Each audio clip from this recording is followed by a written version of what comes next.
Hello friends, स्वागत है आप सभी का हमारे यूट्यूब चैनल डिप्लोमा मस्ती में।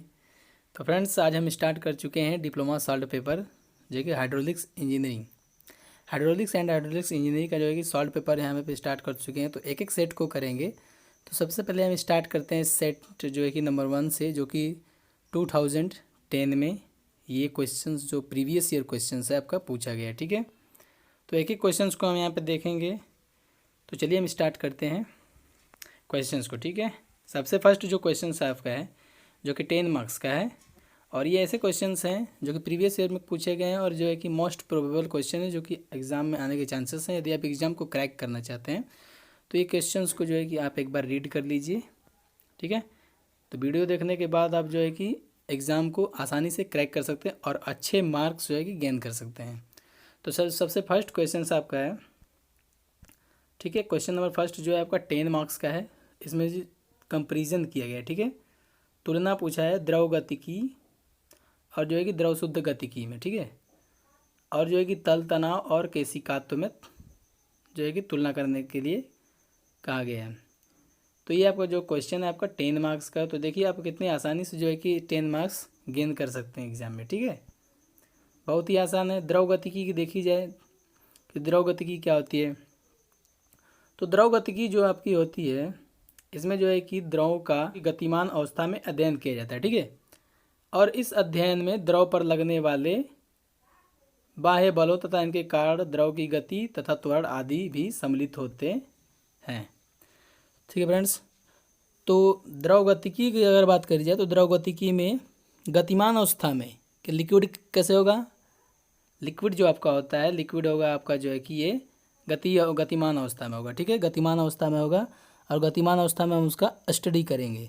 और इस अध्ययन में द्रव पर लगने वाले बलों तथा उनके कारण जो द्रव की गति तथा त्वरण आदि भी उसमें सम्मिलित होती है। ठीक है, जो फोर्स होता है वो भी उसमें इंक्लूड होता है और उसके कारण द्रव की गति और एक्सीलरेशन जो त्वरण होता है आपका, वो भी उसमें क्या होता है, इंक्लूड होता है। तो उसका भी हम उसमें अध्ययन करते हैं। इसके बाद आता है शुद्ध गतिकी।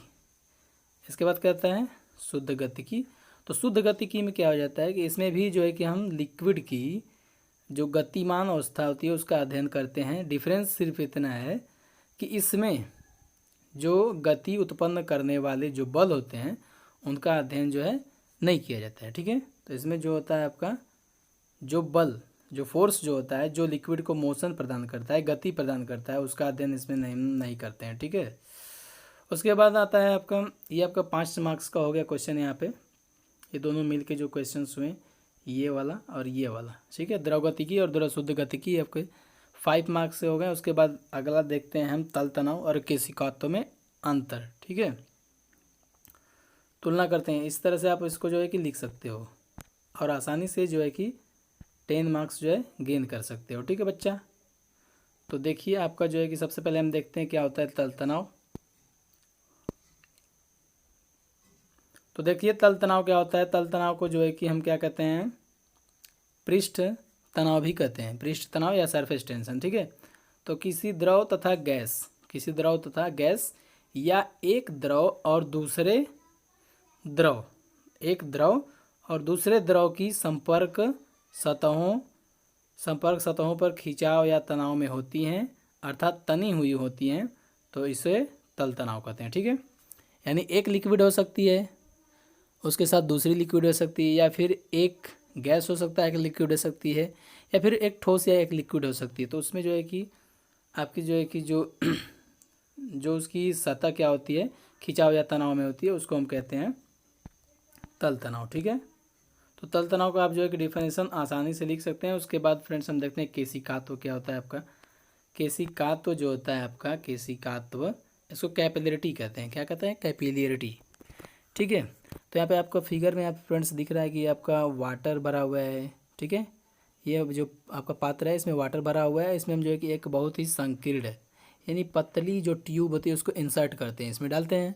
तो जो वाटर का लेवल होता है क्या होता है, नली में यहाँ तक ऊपर चला जाता है। क्या होता है, ऊपर चला जाता है। ठीक है, तो नली में जो कि लिक्विड के पानी के चढ़ने या उतरने की जो क्रिया होती है उसको कहते हैं केशिकात्व। क्या कहते हैं, केशिकात्व कहते हैं उसको हम। तो केशिकात्व उसको कहते हैं। तो उसके बाद देख लेते हैं कि कब जो है कि पानी आपका चढ़ता है और कब पानी जो है आपकी उतरता है। तो जब जो इसमें लिक्विड आपका भरा हुआ है, जैसे ये वाटर है, ठीक है, और ये आपकी कांच की नली है, इसमें क्या है, कांच की नली है। तो जब वाटर और कांच, जब वाटर जो है आपका, वाटर का जो आसंजक बल होता है, ठीक है, ज़्यादा होता है, ससंजन बल से क्या होता है, ज़्यादा होता है, तो ये वाटर आपका क्या करता है, राइज कर जाता है, ठीक है, ऊपर चढ़ जाता है, ठीक है। यानी उसमें दूसरे पदार्थों के साथ चिपकने का जो गुण होता है अगर ज़्यादा है, खुद के पदार्थ के साथ जुड़ने के गुण से, तो वो क्या करता है, ऊपर उठ जाता है। तो इस क्वालिटी को हम कहते हैं आसंजक गुण, और ये ऊपर या नीचे जो उठने की क्रिया है उसको कहते हैं केशिकात्व, ठीक है। तो केशिकात्व को भी जो है आप आसानी से लिख लोगे यहाँ पे, और जो है कि आसानी से 5 नंबर आप गेन कर सकते हो। 5 नंबर कितना आसान है, ठीक है। तो यहाँ पे आपका जो देख रहे हैं ये जो तल क्या हो रहा है, अवतल हो जा रहा है, ठीक है। तो इस प्रोसेस को हम क्या कहते हैं, केशिकात्व। उसके बाद नेक्स्ट देखते हैं फ्रेंड्स। नेक्स्ट आपका जो क्वेश्चन है, क्वेश्चन नंबर जो सेकेंड है आपका है ये, ठीक है। इसमें जो है कि इन पदों को परिभाषित करना है। जैसे यहाँ पे प्रेशर है, इनको डिफाइन करना है, वायुमंडलीय दाब है, संघनन है, और आपेक्षिक संहति है। तो बहुत ही आसान आसान क्वेश्चन जो है कि प्रीवियस ईयर में पूछे गए हैं, और इस आसान क्वेश्चन को जो है कि आप देख कर, ठीक है, इस वीडियो के हेल्प से आप जो है कि आसानी से जो है कि इस क्वेश्चन को तैयार कर सकते हैं और एग्ज़ाम को क्रैक कर सकते हैं, ठीक है। अच्छे नंबर जो है कि मार्क्स आप जो है गेन कर सकते हैं, ठीक है बच्चा। तो सबसे पहले हम देखते हैं कि प्रेशर क्या होता है। प्रेशर का डेफिनेशन लगभग सबको पता होगा। तो प्रेशर जो होता है इकाई क्षेत्रफल पर तरल द्वारा लगाया गया क्या होता है, दाब होता है। तो दाब को क्या कहते हैं हम, जो इकाई क्षेत्रफल पे क्या होता है, इकाई क्षेत्रफल पे लगने वाला जो बल होता है उसको दाब कहते हैं, ठीक है।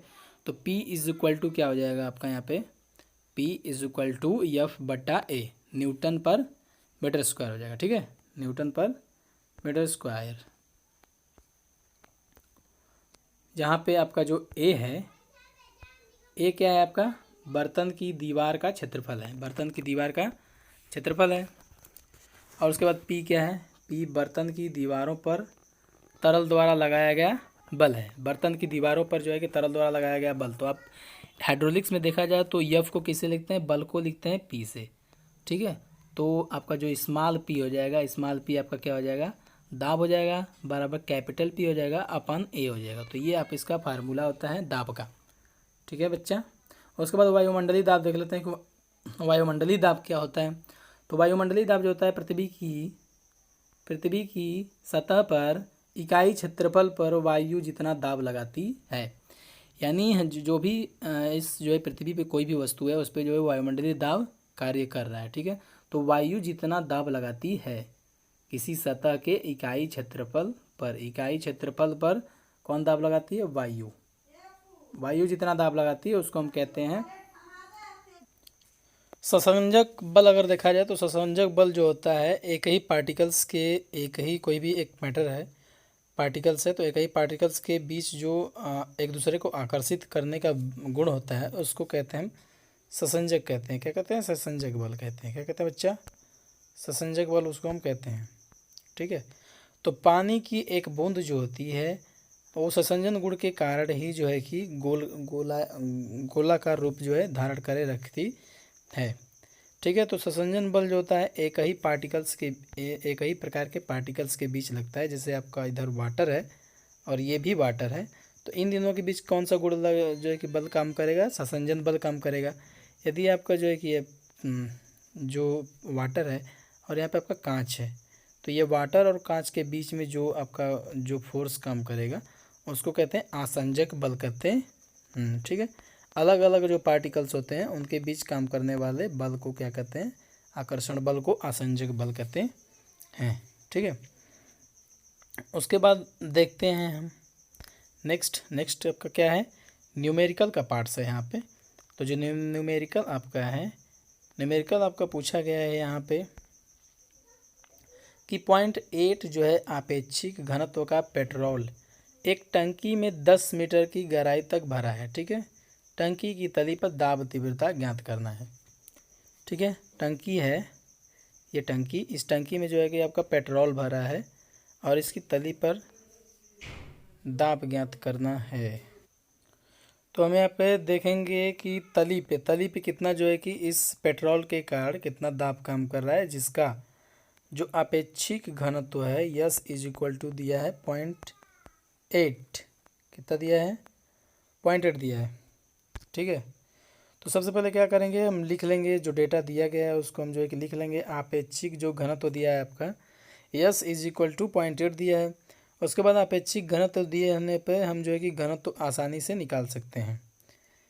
जो है कि अपेक्षिक घनत्व में 1000 का मल्टीप्लाई करके यहाँ पे 1000 रहेगा। ठीक है, यहाँ पे 100 है, मिस प्रिंट है, यहाँ पे आपका 1000 से मल्टीप्लाई होगा। ठीक है, 0.8 में जो है कि हम 1000 से गुणा कर देंगे तो हमारा क्या हो जाएगा, घनत्व निकल जाएगा, पेट्रोल का घनत्व निकल जाएगा। उसके बाद टंकी की जो हाइट दे रखी है आपकी 10 मीटर्स है, तो टंकी की तली पर हम आसानी से जो है कि दाब तीव्रता पता कर लेंगे।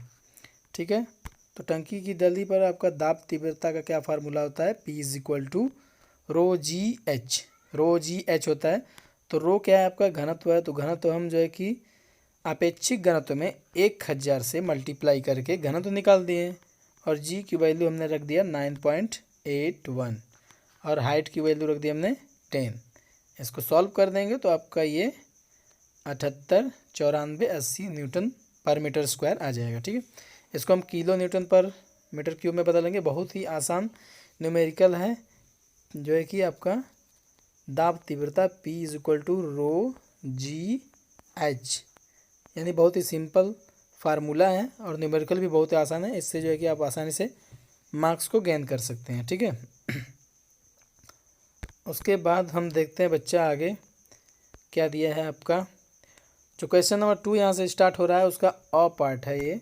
ठीक है, ये पार्ट कौन सा है आपका, अ पार्ट है, और ये भी आपका जो है कि 10 मार्क्स का है। इतनी आसानी से जो है कि आप नंबर को प्राप्त कर सकते हो।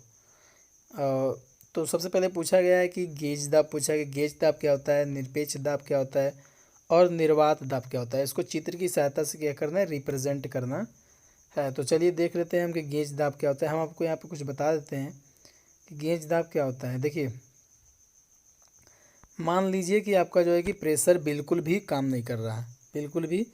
मान लीजिए जो आपका स्क्रीन है, इस स्क्रीन पे एक वायु का दाब लग रहा है। ठीक है, वायु का कुछ ना कुछ तो दाब लग रहा है, तो उस दाब को भी हम नेगलेक्ट कर देंगे, क्या करेंगे, उसको भी नहीं मानेंगे। तो मान लीजिए आपका दाब क्या लग रहा है, 0 लग रहा है। क्या लग रहा है, एकदम नथिंग, कुछ भी दाब नहीं लग रहा है। तो यहाँ पे आपका दाब क्या है, मान लीजिए ये लाइन जो है, ये लाइन आपका 0 न्यूटन पर मीटर स्क्वायर को क्या कर रही है, रिप्रेजेंट कर रही है।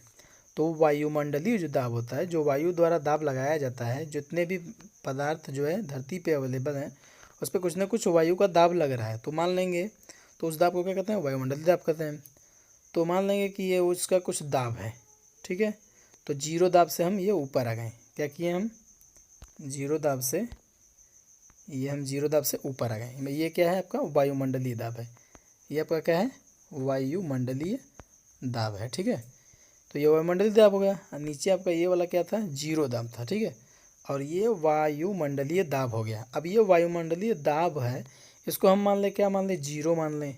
ठीक है, इसका मान जो वायुमंडलीय दाब होता है उसका मान होता है 101.325 न्यूटन पर मीटर स्क्वायर होता है। अगर इसको हम 0 मान लें और इसके ऊपर दाब मेजर करें तो इसको कहते हैं गेज दाब। क्या कहते हैं, मतलब हम 101.325 को 0 मान लें और उसके ऊपर जो दाब आता है उसको क्या कहते हैं, गेज दाब कहते हैं। क्या कहते हैं, गेज दाब। अगर ऊपर दाब मापेंगे, ये वायुमंडलीय दाब है, इसको हम 0 मान के ऊपर दाब मापते हैं तो इसको धनात्मक गेज दाब कहते हैं। अगर इसको 0 मान के हम नीचे दाब मापते हैं तो इसको ऋणात्मक गेज दाब कहते हैं, ऋणात्मक गेज दाब कहेंगे। यानी गेज दाब में आपका जो 0 होता है वो वायुमंडलीय दाब होता है। क्या होता है, वायुमंडलीय दाब होता है। ठीक है, और निरपेक्ष दाब किसको कहते हैं, निरपेक्ष दाब जो है आपका यहाँ से जो परम शून्य दाब होता है वहाँ से मेजर किया जाता है, यहाँ से। ठीक है बच्चा, ये जो आपकी लाइन है, ये वाली लाइन, इस लाइन पे दाब क्या है, एकदम 0 है। इसको हम परम शून्य दाब कहते हैं। क्या कहते हैं, परम शून्य दाब कहते हैं। ठीक है, इस पर एक भी दाब नहीं लग रहा है, 0 न्यूटन पर mm स्क्वायर यहाँ पे दाब लग रहा है। यहाँ पे वायुमंडलीय दाब है, और वायुमंडलीय दाब को हम जब जो है कि संदर्भ मानकर ऊपर दाब मापेंगे तो उसको कहेंगे धनात्मक गेज दाब, और नीचे मेज़र करेंगे तो उसको कहेंगे ऋणात्मक गेज दाब। ऋणात्मक गेज दाब को ही कहते हैं निर्वात दाब। क्या कहते हैं? निर्वात दाब कहते हैं। और यदि हम जीरो जो परम शून्य है यहाँ से अगर मेजर करते हैं हम, ठीक है, यहाँ से ऊपर जाएंगे मेजर करेंगे यहाँ से, तो इसको हम कहते हैं, क्या कहते हैं? इसको हम निरपेक्ष दाब कहते हैं। क्या कहते हैं? निरपेक्ष दाब। ठीक है, तो आपको डिफिनेशन यहाँ से क्लियर हो चुका होगा। अब डिफिनेशन पढ़ेंगे तो आपको आसानी से समझ में आ जाएगा। तो चलिए पढ़ते हैं डिफिनेशन। गेज दाब क्या होता है यहाँ पे? तो जो गेज दाब होता है यहाँ पे दिया, गेज दाब को प्रभावी गेज दाब भी कहते हैं। जब कभी दाब जो होता है वायुमंडल दाब से ऊपर या नीचे मापा जाता है तो उसको क्या कहते हैं? गेज दाब कहते हैं। यानी आपका जो जीरो होता है वो वायुमंडलीय दाब यहाँ पे जीरो होता है, इसको हम जीरो को मान लेंगे, इसके ऊपर जो नापेंगे उसको गेज दाब कहेंगे। ऊपर या नीचे में नापें तो उसको गेज दाब कहेंगे। ठीक है, तो वायुमंडलीय दाब से ऊपर या नीचे, यानी वायुमंडलीय दाब को हमने क्या कर लिया? जीरो मान लिया। जबकि यहाँ पे देखा जाए तो जो वैल्यू आपकी है 101 है। कितना है? 101.325 है, किलो न्यूटन पर मीटर स्क्वायर है। इसको हमने क्या किया? जीरो मान लिया। तो जीरो मान के मेज़र करेंगे तो इसको कहेंगे गेज दाब। गेज दाब मापक्रम शून्य क्या होता है? उसका वायुमंडलीय दाब होता है। ठीक है, इसलिए वायुमंडलीय दाब को शून्य मानकर बनाया गया मापक्रम जो होता है गेज दाब मापक्रम कहलाता है। और वायुमंडलीय दाब को बैरोमीटर से मापा जाता है। ठीक है, उसके बाद आता है निरपेक्ष दाब। निरपेक्ष दाब भी मैंने बताया आपका कि परम शून्य दाब से मापा जाता है। परम शून्य दाब यानी वहाँ पे एक भी प्रेशर नहीं है। तो गेज दाब के किसी भी मान में यदि वायुमंडलीय दाब जोड़ दिया जाए तो क्या प्राप्त होता है? निरपेक्ष दाब मिल जाता है। जैसे अभी मैंने आपको बताया कि यहाँ पे क्या है? परम शून्य दाब है, यहाँ पे क्या है? वायुमंडलीय दाब है। तो आपका गेज दाब यहाँ से दिया रहेगा, गेज दाब यहाँ से दिया रहेगा। ठीक है, तो यदि हम इसमें जो है ऐड कर देते हैं, क्या जोड़ देते हैं? वायुमंडलीय दाब। अगर ये भी हम इसमें जोड़ दें, इसमें ये गेज दाब है और इसमें हम जो है वायुमंडलीय दाब जोड़ दिए यहाँ से, तो ये हमारा पूरा यह क्या हो जाएगा? निरपेक्ष दाब हो जाएगा। क्या हो जाएगा? निरपेक्ष दाब। तो ये भी आपको क्लियर हो गया होगा। उसके बाद आता है निर्वात दाब। तो निर्वात दाब क्या होता है? मापक्रम का शून्य भी वायुमंडलीय दाब ही होता है। यानी निर्वात दाब का जो मापक्रम होता है वो भी कहाँ से मेजर किया जाता है? वायुमंडलीय दाब से मापा जाता है। परंतु यह जो होता है आपका क्या होता है? यह ऋणात्मक होता है। क्या होता है बच्चा? यह आपका, परंतु यहाँ पर देखा जाए तो यह दाब जो होता है वायुमंडलीय दाब से नीचे मापा जाता है। ठीक है, और निरपेक्ष शून्य दाब की ओर मापा जाता है। जैसे मैंने आपको बता दिया पहले ही कि यहाँ पे आपका परम शून्य है, यहाँ पे वायुमंडलीय है। ठीक है, तो वायुमंडल से नीचे मापेंगे किधर की तरफ? ये परम शून्य की तरफ। तो इसको हम कहते हैं, क्या कहते हैं? इसको हम कहते हैं निर्वात दाब। तो यहाँ से आप आसानी से फार्मूला बना सकते हो यहाँ पे कि निरपेक्ष दाब जो होता है वायुमंडलीय दाब माइनस निर्वात दाब। ठीक है, या फिर आसानी से आप ऐसे बना सकते हो कि निरपेक्ष दाब वायुमंडलीय दाब, चूँकि निर्वात दाब को हम माइनस में लेते हैं क्योंकि नीचे मापा जाता है। तो नीचे जो मापा जाएगा उसको क्या करेंगे? ऋणात्मक लेंगे। ठीक है, उसके बाद आता है नेक्स्ट क्वेश्चन जो ब आपका है, वो जो है आपका पूछा है आपका अस्तरीय प्रवाह एवं विक्षुब्ध प्रवाह, इसमें भी तुलना करना है। उसके बाद अपरिवर्ती प्रवाह एवं परिवर्ती प्रवाह। ठीक है, तो अस्तरीय प्रवाह जैसा आपको पता है कि अस्तरीय प्रवाह में क्या होता है आपका? ये जो लैमिनार फ्लो इसको बोलते हैं। क्या बोलते हैं? Laminar flow.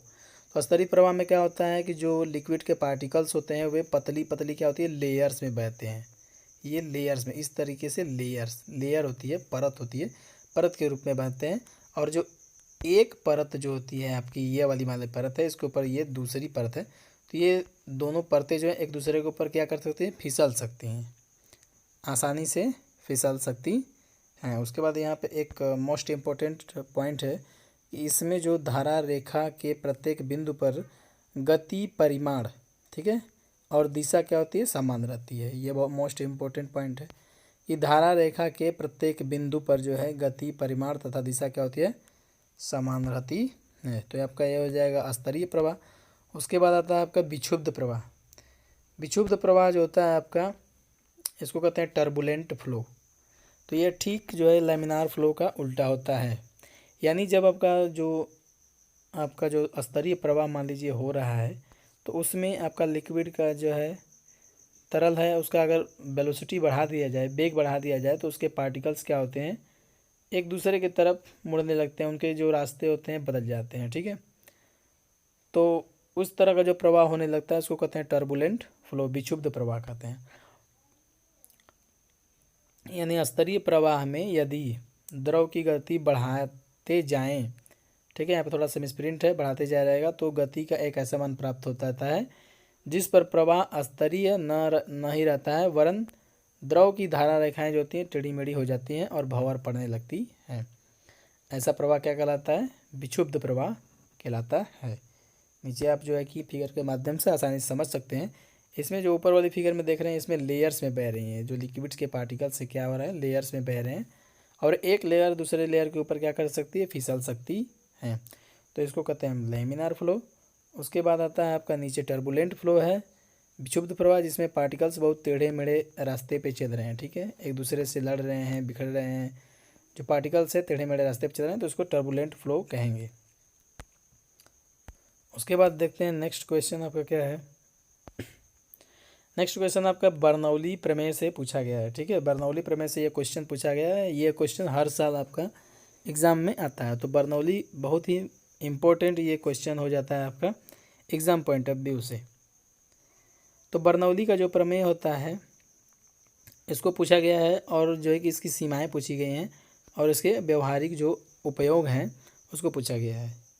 ठीक है, तो बर्नौली के प्रमेय क्या होती है, अपरिवर्ती प्रवाह में प्रवाह कैसा होना चाहिए, अपरिवर्ती होना चाहिए।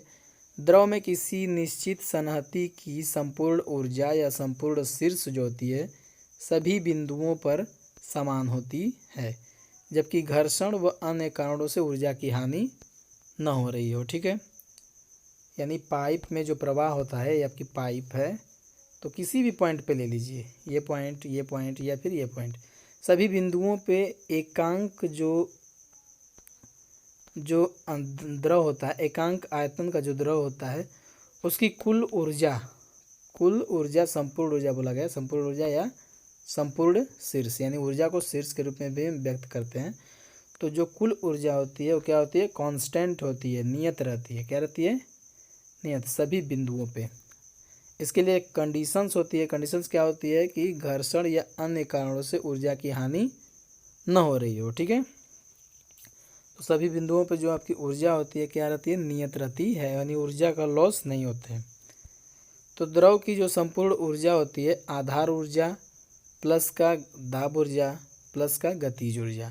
तो आधार ऊर्जा को हम जेड से रिप्रेजेंट करते हैं यहाँ पे, और उसके बाद जो दाब ऊर्जा होती है उसको पी बटा रो जी से, और वी स्क्वायर बटा टू जी, ये आपके शीर्ष हैं, क्या है, शीर्ष के रूप में दिया गया है। एच आपका टोटल शीर्ष है, यानी संपूर्ण शीर्ष है। ये आपका जेड क्या है, स्थैतिक शीर्ष है। पी बटा रो जी क्या है, आपका जो दाब शीर्ष है, और वी स्क्वायर बटा टू जी आपका गतिज शीर्ष है। ठीक है, उसके बाद यहाँ पे दिया गया है आपका, ठीक है बच्चा, जेड जो है आपका आधार शीर्ष है, पी बटा रो जी आपका दाब शीर्ष है, और वी स्क्वायर अपान टू जी क्या है, गतिज शीर्ष है। सीमाएं देख लेते हैं, इसकी सीमाएं क्या हैं कि लिक्विड मतलब किस कंडीशंस में पाइप के सभी बिंदुओं पर एकांक आयतन की जो ऊर्जा होती है, संपूर्ण ऊर्जा नियत रहती है, किस कंडीशंस में। यानी बर्नौली प्रमेय की सीमा क्या है, किस कंडीशन में बर्नौली का प्रमेय लागू होता है। तो बर्नौली के प्रमेय लागू होने के लिए जो द्रव होता है वो असंपीड्य होना चाहिए, यानी उसको दबाने पे दबना नहीं चाहिए। असंपीड्य का मतलब क्या होता है, इसको हम दबाएं, ऊपर से फोर्स लगाएंगे तो दबाना नहीं चाहिए। सेकंड जो इसकी सीमा है वो है कि द्रव की गति किसी काट के सभी बिंदुओं पर समान होनी चाहिए। जो वेलोसिटी आपका v है, सभी बिंदुओं पर क्या होनी चाहिए, समान होनी चाहिए। प्रवाह अपरिवर्ती होना चाहिए, और प्रवाह आस्यान होना चाहिए। ठीक है, आस्यान का मतलब क्या होता है, यानी जो परत होती है एक दूसरे के ऊपर फिसले तो उनमें जो है घर्षण बल ना काम करे, ठीक है, यानी परतें जो है एक दूसरे के ऊपर आसानी से फिसल सकें, तो अश्यान होना चाहिए। उसके बाद इसका व्यवहारिक उपयोग की हम बात कर लेते हैं कि व्यवहारिक इसका उपयोग क्या है। तो इसका व्यवहारिक उपयोग जो देखने को मिलता है, जो बर्नौली के प्रमेय पर आधारित होता है, उसको वेंचुरी मीटर है। क्या है? Venturi meter. तो चार और उपकरण हैं जो कि वेंचुरी मीटर के, जो कि बर्नौली के प्रमेय पर आधारित हैं, ठीक है। और जैसे कि आपका यहाँ पे ऑरिफिस मीटर है, ऑरिफिस प्लेट है, प्रवाह नोजल है और वियर है, वियर नली। तो इतनी सारी जो इंस्ट्रूमेंट हैं आपके जो है कि बर्नौली के प्रमेय पर आधारित हैं, ठीक है। उसके बाद आता है क्वेश्चन, अगला क्वेश्चन हम देखते हैं यहाँ पे। क्वेश्चन नंबर 3 है आपका, क्वेश्चन नंबर 3, क्वेश्चन नंबर 3 देखिए यहाँ पे आ चुका है आपकी स्क्रीन पे। क्वेश्चन नंबर 3 आपका भी 10 मार्क्स का क्वेश्चन है। सोचिए कितने कितने आसान क्वेश्चन आ रहे हैं यहाँ पे, क्रैक कर सकते हैं आप एग्जाम को, आसानी से फोड़ सकते हैं इसको, ठीक है। तो विभिन्न प्रकार के दाब मापी को सूचीबद्ध करना है। इसमें क्या करना है? विभिन्न प्रकार के दाब मापी को सूचीबद्ध करना है। तो विभिन्न प्रकार के यानी दाब मापियों का नेम लिखना है, ठीक है। सरल दाब मापी है, ये इसको बैरोमीटर कहते हैं। सरल दाब मापी, द्रव दाब मापी है, पीजोमीटर नली है, यू नली द्रव दाब मापी आपका है, एकल स्तर सूक्ष्म ग्राही द्रव दाब मापी, आनत नली का सूक्ष्म ग्राही द्रव दाब मापी है। तो सबसे पहले देख लें यूट्यूब मैनोमीटर क्या होता है। यूट्यूब मैनोमीटर क्या होता है? यूट्यूब मैनोमीटर कुछ नहीं होता है, एक जो है कि पतली सी नली होती है, यू आकार की, ठीक है। इसको कहते हैं यूट्यूब मैनोमीटर, जिससे हम जो है कि वेलोसिटी पता करते हैं, दाबों का अंतर पता करते हैं, सॉरी डिफरेंस पता करते हैं, प्रेशर डिफरेंस पता करते हैं दो बिंदुओं के बीच में, ठीक है। तो यूट्यूब मैनोमीटर में क्या होता है कि द्रव दाबमापी कांच की नली को यू अक्षर के आकार में मोड़कर बनाए जाते हैं। यू आकार के अक्षर में जो है कि एक नली को, कांच की नली को मोड़कर बनाया जाता है यूट्यूब मैनोमीटर। इसका एक सिरा जो होता है दाब मापे जाने वाले स्थान तथा दूसरा सिरा जो है वायुमंडल में खुला रखा जाता है। यू नली में कोई अधिक अपेक्षित गुरुत्व वाला द्रव भर दिया जाता है, ठीक है। अधिक अपेक्षित गुरुत्व वाला जो है कि द्रव भरा जाता है यूट्यूब मैनोमीटर में, जैसा कि यहाँ पे फिगर में दिख रहा है। भरा जाने वाला जो द्रव के साथ घुलनशील नहीं होना चाहिए, जिसका कि दाब मापा जाता है। यानी ये जो लिक्विड, ये पाइप है, ये इस पाइप में जो लिक्विड है, इस यूट्यूब मैनोमीटर में भरे हुए द्रव के साथ क्या होना चाहिए? घुलनशील नहीं होना चाहिए, ठीक है। यानी इसमें घुलना नहीं चाहिए।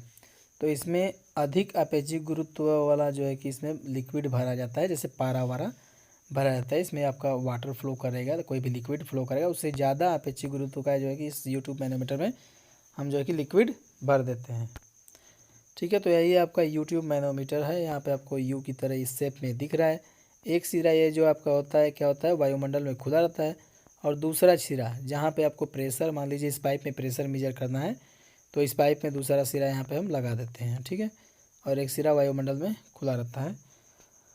और इसको किस तरह से, इस पर न्यूमेरिकल जो है कि इस यूट्यूब मैनोमीटर पे बेस्ट न्यूमेरिकल आते हैं, बहुत सारे न्यूमेरिकल पूछे जाते हैं। तो न्यूमेरिकल भी हम यहाँ पे देख लेते हैं कि किस तरह से यहाँ पे लगेंगे ये न्यूमेरिकल, ठीक है। तो कुछ नहीं करना है, यूट्यूब मैनोमीटर में क्या सिंपली इसको क्या करना है, बैलेंस कर देना है, संतुलित कर देना है, ठीक है।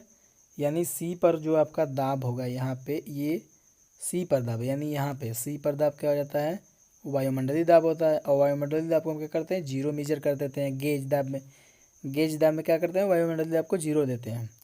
ए पर दाब क्या हो जाएगा, यानी यहाँ पे ए पर दाब क्या हो जाएगा आपका CuS1 माइनस H2S2, ठीक है। सिंपली आपको करना क्या है, कुछ नहीं करना है, सिंपली आपको इसको ध्यान में नहीं देना है। सिंपली आपको यहाँ पे करना ये है कि मान लीजिए कि इसका आपका घनत्व जो है ρ1 है, और ये जो लिक्विड इसमें भरा हुआ है इसका घनत्व है ρ2, ठीक है। तो सिंपली आपको यहाँ पे बैलेंस कर देना है। क्या कर देना है, एक ऐसा लाइन खींचना है संदर्भ रेखा जिसके नीचे कोई भी लिक्विड पार्टिकल्स ना हो। यहाँ पे देखो, यहाँ पे एक लाइन लेते हैं संदर्भ रेखा जिसके इधर क्या है आपका, इधर आपका वाटर है, ये पूरा ये क्या है, इधर वाटर है। और ये आपका यहाँ से लेके यहाँ तक क्या है आपका बच्चा, ये आपका मरकरी है, पारा है, ठीक है, पारा। तो यहाँ पे हम क्या करते हैं, एक संदर्भ रेखा ले लेते हैं और इससे इधर यानी यहाँ पे दाब लिख देते हैं ए, यानी ए बिंदु पे दाब, प्लस क्या करते हैं जो कि ये ऊंचाई हमने मान ली क्या, स्मॉल एच है, स्मॉल एच अगर मान लेते हैं हम तो एच इंटू इसका घनत्व तो क्या था रो 1, इसको बराबर कर देते हैं सी पे दाब लिख देंगे, प्लस ये H1 आपका है H1 और इसका घनत्व तो क्या था रो 2। तो इसके दोनों को क्या करेंगे आप, संतुलित कर देंगे, बैलेंस कर देंगे, इससे आपका जो कि आसानी से हो जाएगा। रेनॉल्ड नंबर क्या है, 1 सेंटीमीटर व्यास की पाइप में एक द्रव 1.5 मीटर प्रति सेकंड की गति से प्रवाहित हो रहा है। यदि द्रव की निरपेक्ष गति की श्यानता 8.5 गुणा 10⁻⁷ मीटर स्क्वायर पर सेकंड हो तो रेनॉल्ड नंबर ज्ञात करो। तो वैज्ञानिक रेनॉल्ड ने एक जो है कि अनुपात वाला नंबर दिया था, इकाई रहित फार्मूला दिया था, जिसके हेल्प से हम जो है कि प्रवाहित द्रव को बता सकते हैं कि प्रवाह स्तरीय है या विक्षुब्ध है।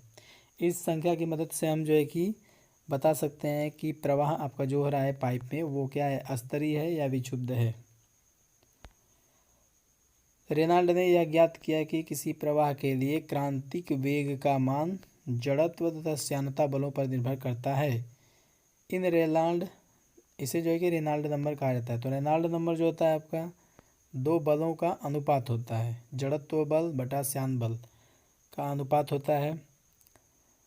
तो इसको हम लिख सकते हैं आर्यन is equal to rho V D बटा म्यू, रो वी डी बटा म्यू, या फिर इसको हम लिख सकते हैं आर्यन is equal to V D upon V हो जाएगा। ऊपर वाला जो आपका वी है स्मॉल वी है, नीचे आपका जो वी है वो कैपिटल वी है, ठीक है। इसको देख लेते हैं हम कि ये क्या है आपके। तो जो आपका डी है पाइप का व्यास है, डी क्या है आपका, डी आपका जो है ये पाइप का व्यास है। रो देखा जाए तो रो जो प्रवाहित तरल है उसका क्या है, घनत्व है। डी आपका पाइप के व्यास है, वी है तरल का वेग, और ये कैपिटल वी जो आपका है वो निरपेक्ष गतिक श्यानता है, म्यू तरल की श्यानता है, तरल की श्यानता है म्यू। और ये स्मॉल वी रहेगा आपका, ये स्मॉल वी रहेगा, ठीक है, स्मॉल वी आपका जो वेलोसिटी है, वेलोसिटी। तो इससे आप जो है आसानी से निकाल सकते हैं। ये आपका एक संख्या बताता है जिससे हम प्रवाह को स्तरीय या विक्षुब्ध बता सकते हैं। तो किस तरीके से हम बता सकते हैं कितना नंबर आएगा तो किसको क्या कहेंगे। तो ये आपका दिए गए यहाँ पे नंबर 2000 से कम होने पे प्रवाह स्तरीय होता है, लैमिनार फ्लो होता है। रेनॉल्ड नंबर जो है 4000 से अधिक होने पे प्रवाह विक्षुब्ध होता है।